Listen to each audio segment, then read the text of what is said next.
All right, so we're kind of poking around on welding. Those are all ants, little ants. Yuck. And then Joey's heifer calf, her EPDs and her registration is currently suspended.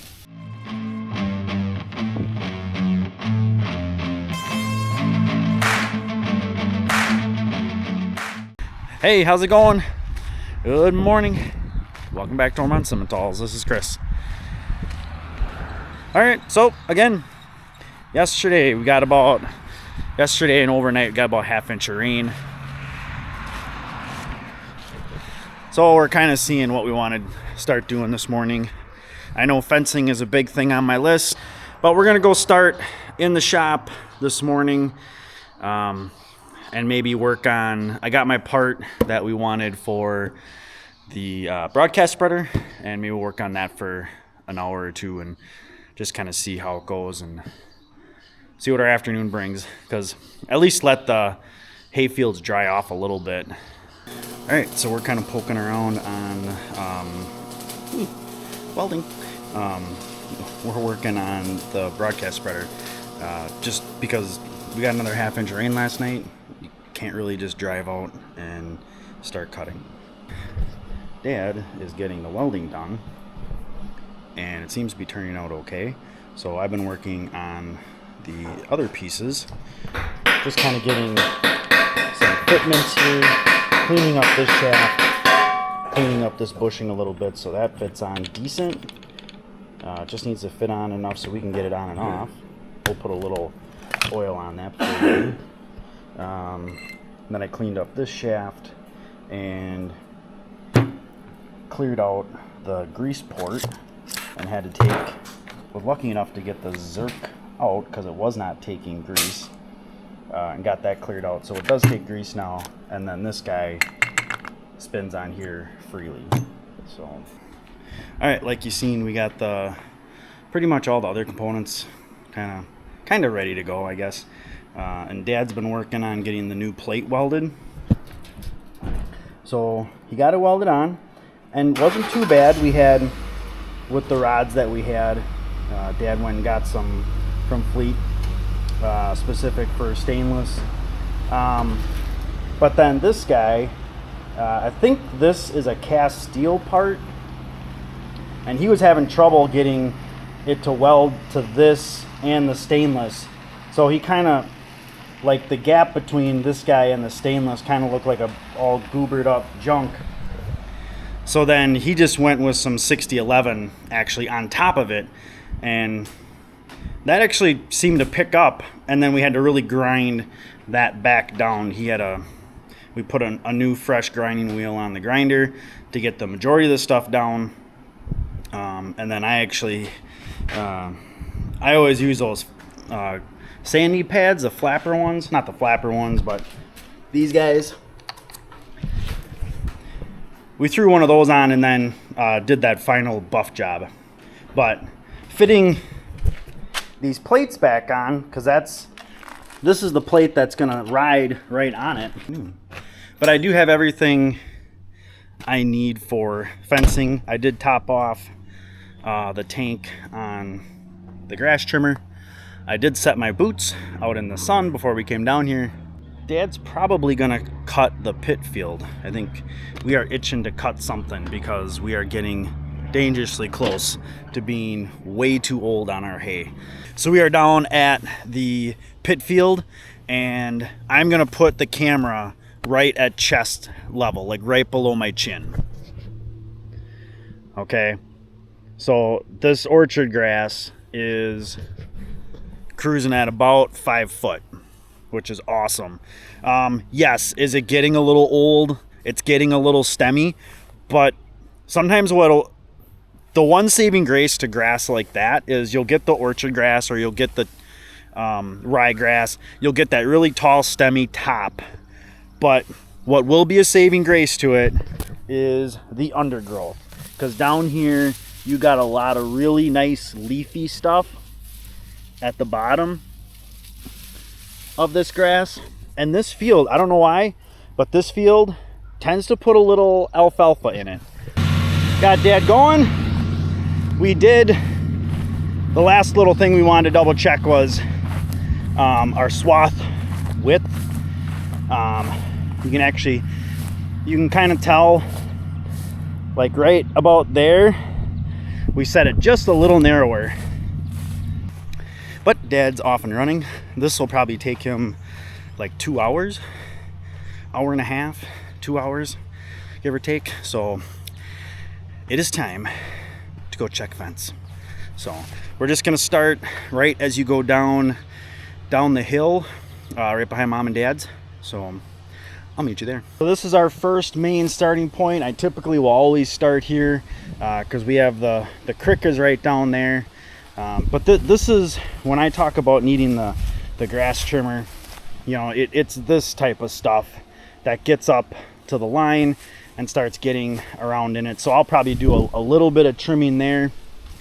I do have to put a post back up over here because we had to take it down for the combine last fall. And I'll probably just trim a little bit back around the corner. The goal today is not have to put those guys on. I do not want to put my boots on. I do like these Thorogoods though. These have been pretty decent since I got them. But they're waterlogged. Been sitting outside all morning, put them out there like 8 o'clock. They're waterlogged, so I do not want to put them on. So we made it down to the creek. That first section was pretty good. This is our first major creek crossing, at least for the wire. Because it's so sandy here, the creek is definitely up. We're up probably about 1.5 feet versus normal. And the way this creek runs, it bends around here about 30 yards and then bends back to the right. So this was a corner that would always wash out. And we were working on a field. We needed a place to put rock. So we started dumping some random loads of rock around here. Now you can see where it's kind of washing out there. And it's not because, you know, if you say, well, it's because you guys cows back there, you know, it's ruining it. It's like, no, it's because it's sand. There's grass back here 99% of the time. Well, actually 100% of the time. Because we never really overgraze it back here. The rock has really helped. This location has not changed in the 4 years since we've done it. So what I want to do, it looks like one of the bottom lines is broke off. So I gotta go pick that up. It's back this way. And then when I get to the other side, I gotta tighten up this bottom line. This stretch here from the creek to the bank over here, this strip's been pretty decent. Had a couple of branches that fell down on it. You just pick them up, resetting a couple posts, not a big deal. But this guy popped off because that's one downfall to these porcelain insulators. They're slippery. And this is also just a little bit of a bend back. So post is reset, but I do not have a pickup spot where I can pick up tension. So I'm gonna make one. So I can, one, put that line back up, and then two, there's a little bit of slack this way and just a little bit of slack that way, and then I can tension this bottom one too. So that's one nice thing about not having high tensile is you can have that flexibility, but whatever. Yeah, so I'll do this, 5 minutes. Our posts have a purpose. I use them all, some a lot more than others. And I just walked under a branch that I think I'm gonna try and snap off, because otherwise eventually it's coming down. So we were just down there. I'd gotten up to that point and everything up the line here looks decent. I just want to check this post, just make sure I check these posts, because this is obviously neighbor's land and sometimes it can look a little inviting, but I don't know, it's probably more paranoia than anything else. Looks like another branch is down there, and then we scooch across the oats field, which actually looks green. The back corner looks green too, but it's standing water. Yeah, the oats looks fine. It looks like it's actually coming in halfway decent, and the ryegrass is coming in pretty well. So nice.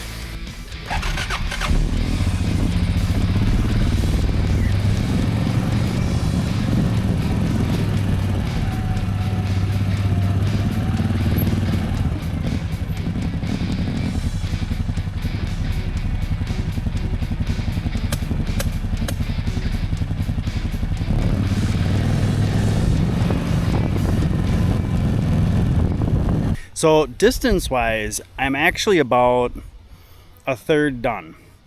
Arguably, I just did the easiest third of the whole chunk, but I am now to the corner and the opening that leads back to the back portion, which is really, what is it, 6 acres total. You know, probably half of it is trees and stuff like that, but there's a lot of really good marsh grass over there. Hasn't been too bad. It's mostly just fixing deer damage is really what it usually is. It looks like I need a new corner insulator here. When Zariba decided to go to this style, FYI, they suck. 2 years and they're 2 or 3 years and they're done. Zariba would probably tell me that my application is incorrect, but the ones they used to have, and I might have one in here, this is what Zariba used to sell and used to make. These things are like 10 years old. They're still really, really good. So most likely what they did is they thinned up the plastic a little bit. 2, they probably use a different plastic that isn't as UV resistant. And in about 2 years, they're brittle and they start cracking and then you get ground out. Those don't last very long. These still do. So that's my rant on saving a buck for a lower quality product. A little bit of a status update. So it's been like an hour since my last one. That alley was kind of a shit show. Just a lot of insulators broke. There's another style of yellow insulator that I despise because it sucks. It's just like those corner ones. So I'm gonna kind of see how this strip is, how bad it is, and I'm probably just gonna drive around the remainder of this back chunk and then make my way out. Bethany just got back from niece's birthday party, so happy birthday goes out to my niece Emberly. Happy birthday, Emberly. Sorry I couldn't make it, but Uncle Chris was fencing, not on guard fencing, checking fence. So far it sounded like it was a good time, but happy birthday, Emberly. Morning. Sunday morning, getting going. And before I forget, one thing I want to do quick is I need to top off my grass trimmer. Not that I want to, I need to. I didn't use it that much yesterday, but still, I don't want to have to carry gas along with me. Fun fact about grass trimmers: if you've got the style where the end, not the swooping end, but you've got this style end of grass trimmer, you can bend this whole arm at a 90-degree angle, bend it back, works just fine. Ask me in the comments how I know that. Maybe I'll let you know. But you can bend it at a full 90 degrees, if not a little bit more. Bend it back, which works just fine. All right, fueling up the Mahindra, because Dad's going to use that to ted that hayfield this afternoon. We were going to use the 2030, but then we remembered that since the 2030's kind of been a little out of commission the last couple of years, we've kind of tweaked the tedder to be used with the Mahindra. So not a huge deal. Plus the Mahindra is it's a little bit more comfortable than the 2030 to drive anyways. All right, so we are not quite to where we ended yesterday, but I'm actually pretty close. So it was a good thing I was kind of, as I'm going along, I'm just kind of keeping an eye on what I already checked. Did I miss anything? And I did. All right, so where are we at? So we came from back around that corner, all that tall grass there. We were right on the other side of that. So this stretch, most of the time, I was just resetting posts just because of how wet it was. Give it some new ground, things like that. But we've come to a corner, and this corner is the same all the time. This marsh grass is over my head, marsh or reed canary. whichever one it is. I think they might be one and the same. They might be different. I'm not sure. But marsh grass, reed canary. It gets very, very thick in here because this is a natural drain right through here from this hillside. What I need to do here though, break out the trimmer. This whole section in here, I have a corner post there and a here, and then it kind of goes back off here. You can see where my track goes, but there's about, quite a bit here that I want to make sure I get hacked off the line, because it's a big draw on the line and it's really hard for them to see. So FYI, boots are still wet. My pants are dry, boots are still wet. I don't know if you can see them, but surprises under everything. Those are all ants, little ants. Yuck. It sucks because you don't know they're there until you touch the porcelain and then they just explode. But yeah, I kind of got to a crappy spot, but took my annual picture of my mushroom on the poplar tree, but that's the big poplar tree that fell over. So it ain't gonna get any bigger. If I remember, insert picture here.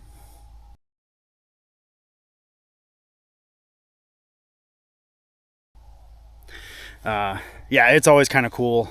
I saw it, like, I've had pictures of it like 4 years in a row. So yeah, but I need to do a pickup right here, tension pickup, just because there hasn't been a stretch, and I really don't want to walk back another 200 yards to pick up the line. So I'm gonna make one right here, but I'm to a really, really fun spot. So kind of starting at this post, this is all starting to get to be berry brush, and then there's this chunk that's starting to get just overgrown. And I hit this with 2,4-D a couple of years ago, but my mix must not have been strong enough. I just got to go back just a little bit. The line looks good. I just got to start brushing. Yeah, honestly, that wasn't that bad. Hopefully you can see what isn't and what is trimmed down. It actually, going through there, wasn't really that bad at all. Maybe finally, after like 3 years of just absolutely going ape on it with the weed whacker, it's decided to stay kind of at bay a little bit. So once I get around this pile, it's maybe 30 yards worth of fence to check. I know I got one insulator I got to change. So now, kind of for my own curiosity,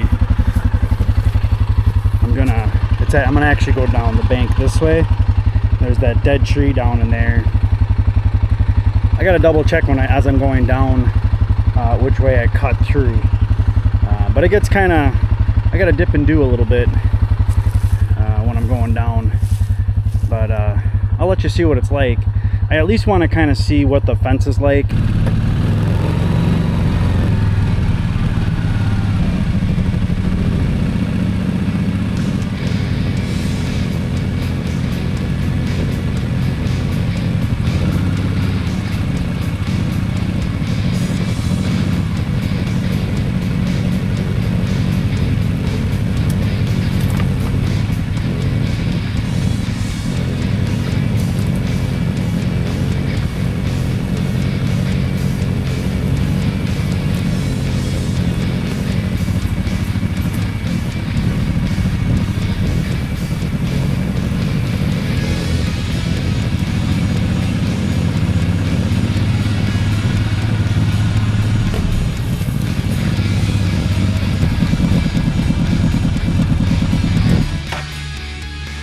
Alright, so not too bad. Structurally, not as bad as I thought. But looking back, looks like a lot of post pound-ins and about 15 minutes of trimming grass. The crossing actually doesn't look horrible. But I mean, this is the kind of bank we're dealing with. I mean, it's sand. I mean, this is pure sand. This is literally about, this is the best the crossing has actually ever looked. Typically, one of those lines breaks or two of them breaks and ends up hanging on to one end, not hanging on to the other. So really not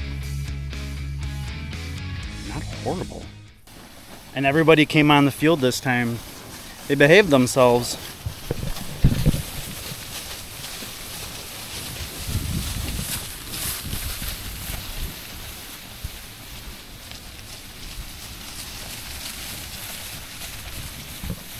Here's our 53 heifer.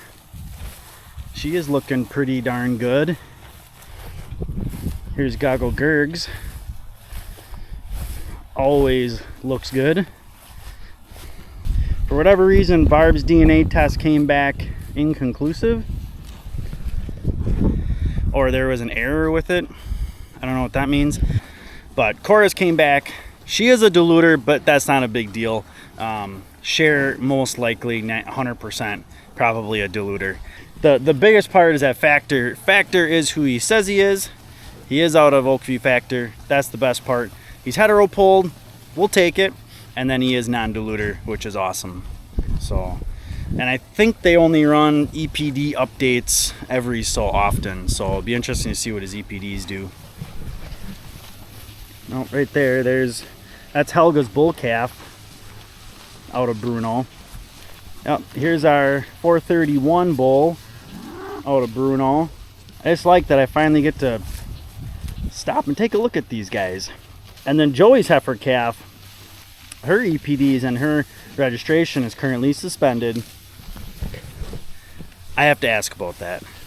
I have my theories though. Like 95% sure it's because she's really out of Bruno, and I don't have a DNA sample on Bruno.